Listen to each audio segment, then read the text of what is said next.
Welcome to the emergency management training for the 2016-17 school year.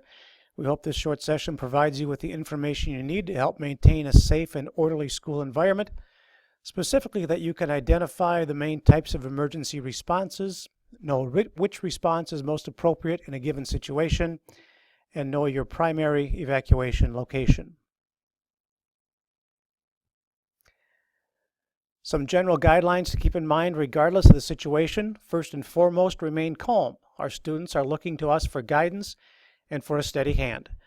Try to notice as many details as possible. What a potential intruder might be wearing, for example, things like a backpack, a sweatshirt color, or hair color that can help us to identify a potential hazard. Communicate in a timely manner. 55 is the best number to call, and it's the number to our emergency phone in the Student Center South that's monitored during school hours. And then be able to account for students if necessary. Have your red goal folder with you at all times.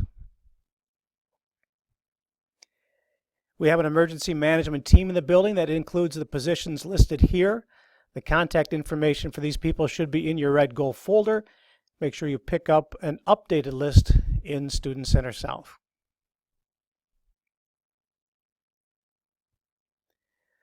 There are 4 main responses to our most common emergency situations. Let's go through them one by one.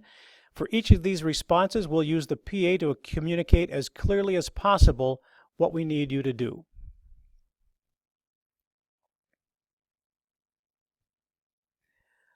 A take shelter response is activated during a severe weather incident. Make sure you know your take shelter location. Please remain with your students in case we need to account for students until the all clear is communicated.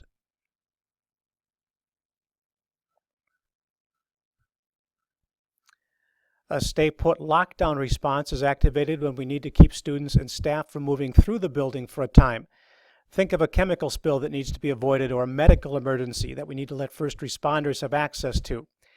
Students should be ushered out of the hallways and common areas and into classrooms or other secure rooms such as offices, and should remain in those secure locations. Once hallways and common areas are clear, do your best to maintain as normal a classroom environment as possible, and be prepared to account for the attendance of any students or staff members, paraprofessionals, for example. Do not allow students to leave your room for any reason, for example, to use the bathroom or when the bell rings, until you are instructed to do so.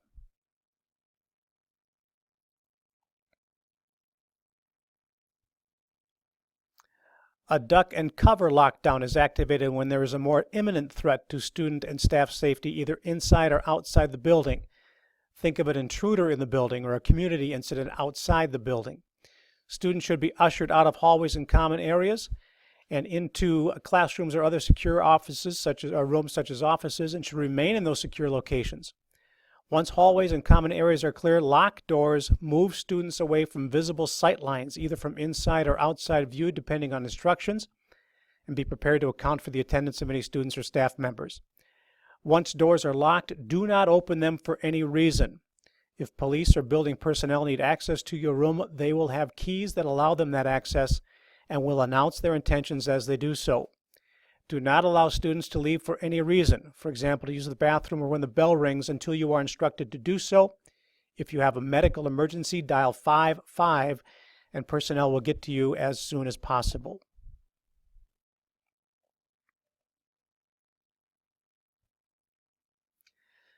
A building evacuation response will be activated when there is a situation in the building that is unsafe and we need to keep students and staff safely away.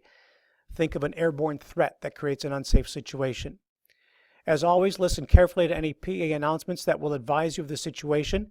Then lead your class to your designated primary evacuation location. This is shown on the map in your red goal folder.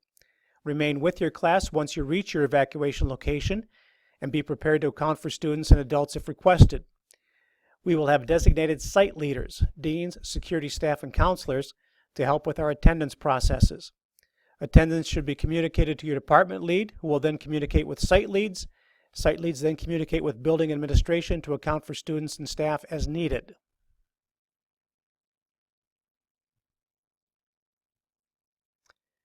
And here's the map of the primary evacuation locations. Make sure you know where your department is assigned to assemble.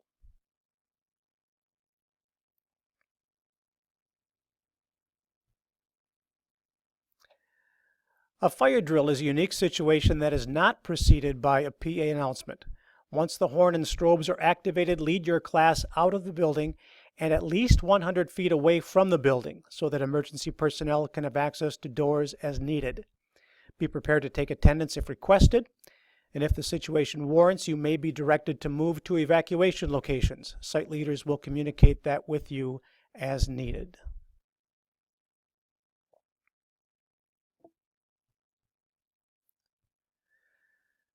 The next few slides include responses to some frequently asked questions based on results from the quiz we've taken the last couple of years. The best number to call in an emergency situation is the 55 number. That phone is monitored during school hours. Use the 11100 number if you need security assistance, for example, if a student needs to be escorted from your room.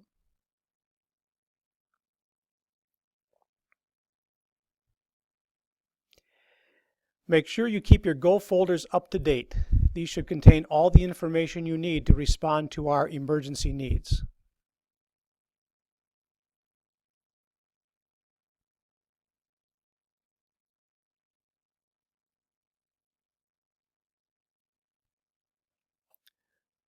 Just a reminder that regardless of the emergency response that has been activated, you should always remain with your class to the greatest extent possible, so that attendance taking, should it be necessary, can be more easily accomplished.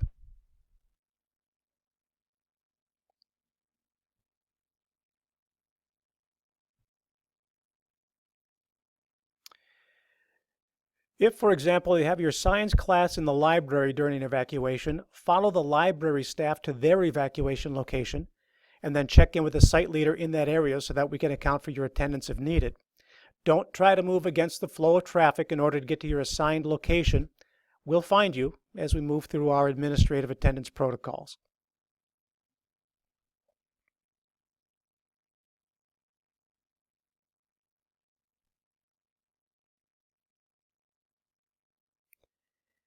In a duck and cover response, we will provide as much information as we can over the PA to inform you of whether the threat is inside or outside the building, and students and staff can be arranged out of sight accordingly.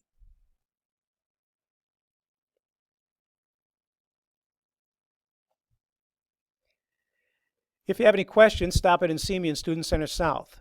If you need any information, a new Go folder, emergency protocol forms, attendance forms, or something like that, pick them up in Student Center South. Then all staff need to sign off that they have viewed this presentation. There's a sign-off form on the table outside my office in Student Center South. You can simply check next to your name to indicate completion. Thanks for your attention to all this, and together we can continue to maintain a safe and secure learning environment for all of us.